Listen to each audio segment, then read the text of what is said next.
നമസ്കാരം. തൊടിയിലെ ചെടി എന്ന പരിപാടിയിലേക്ക് ഏവർക്കും സ്വാഗതം. ഇന്ന് പരിചയപ്പെടുത്തുന്നത് തഴുതാമ അഥവാ തമിഴാമയെയാണ്. ഹൃദയത്തിൻ്റെ പ്രവർത്തനത്തെയും വൃക്കയുടെ പ്രവർത്തനത്തെയും ഒരേപോലെ ഉത്തേജിപ്പിക്കുന്ന ഒരു ഉത്തമ ഔഷധമാണ് തമിഴാമ. നിക്കാഡിനേസിയ കുടുംബാംഗത്തിൽ വരുന്ന ഇതിൻ്റെ ശാസ്ത്രീയ നാമം ബൊറീവിയ ഡിഫ്യൂസ എന്നാണ്. സംസ്കൃതത്തിൽ ഇതിനെ പുനർനവ, പുനർഭവ, ശോഭഗ്നി എന്നൊക്കെയാണ് നാമധേയങ്ങളുള്ളത്. ഇന്ത്യയിലുടനീളം ഈ സസ്യത്തെ നമ്മൾ കണ്ടുവരുന്നു. പ്രത്യേകിച്ച് റോഡരികളിലും അതുപോലെ ഈ പാഴ്സ്ഥലങ്ങളിൽ കളകളായിട്ടും ഇതിനെ കണ്ടുവരാറുണ്ട്. ഏകദേശം 2 മീറ്റർ ഉയരത്തിലാണ് ഇത് വളരുന്നത്.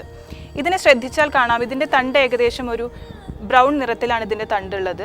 പുഷ്പങ്ങളുടെ നിറത്തിനെ ആധാരമാക്കി വെളുത്ത പുനർനവ എന്നും ചുവന്ന പുനർനവ എന്നും 2 തരത്തിലുണ്ട്. ആയുർവേദത്തിൽ രണ്ടിൻ്റെയും ഔഷധത്തിനായിട്ട് ഉപയോഗിക്കാറുണ്ട്. ഇതിനെ ശ്രദ്ധിച്ചാൽ കാണാം, നിരവധി ശാഖകളും ഉപശാഖകളും ഇതിനുണ്ട്.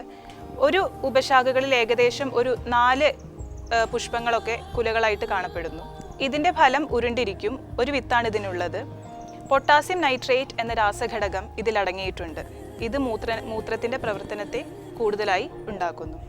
ഇതിൻ്റെ ഔഷധമൂല്യത്തെക്കുറിച്ച് ഡോക്ടർ CM ശ്രീകൃഷ്ണൻ വിശദീകരിക്കുന്നതാണ്.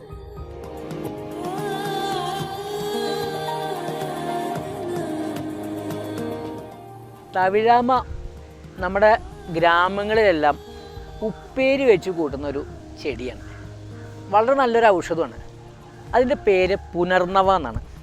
അതായത് പുനർനവീകരിക്കുക, ശരീരധാതുക്കളെ അതുപോലെ ശരീരത്തിലെ എല്ലാ കോശങ്ങളെയും പുതിയതാക്കി മാറ്റുന്ന ഒരു പ്രക്രിയ ഈ ചെടി കൊണ്ട് പറ്റുന്നത് തന്നെ എൻ്റെ അർത്ഥം. അതായത് ശരീരത്തിലെ രക്തം ശുദ്ധീകരിച്ച് ശരീരത്തിലുള്ള വിഷാംശങ്ങളും നീരുകളെല്ലാം ഒഴിവാക്കി ഓരോ സെല്ലിനെയും പുനർനവീകരിക്കുന്ന ഒരു കണ്ടീഷൻ. അതനുസരിച്ച് ഇതിൻ്റെ ഉപയോഗം ശരീരത്തിൽ ഈ നീരുണ്ടെങ്കിൽ ഈ പുനർനവയുടെ നീരെടുത്ത് ലേശം തേൻ ചേർത്ത് കഴിച്ചാൽ മതി. അതുപോലെ ചുമ, ശ്വാസത്തിൻ്റെ തടസ്സം ഉണ്ടെങ്കിൽ ഇതിൻ്റെ നീരെടുത്ത് തേൻ ചേർത്ത് ലേശം കൽക്കണ്ടം ചേർത്ത് കഴിച്ചു കഴിഞ്ഞാൽ അപ്പം നിൽക്കുന്നത്.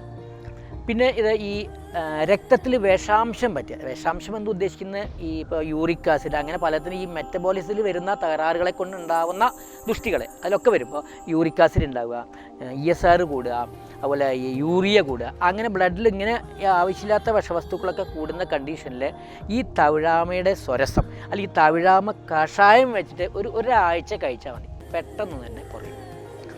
പിന്നെ ഇത് ഈ പുനർനവാദി കഷായം, പുനർനവാസവം അതൊക്കെ ഈ ചെടികളെ കൊണ്ട് ഉണ്ടാക്കുന്നതാണ്. മാത്രമല്ല ഇതിന് ഈ ലിവറിനെ പ്രൊട്ടക്റ്റ് ചെയ്യാനുള്ള കഴിവുണ്ട്.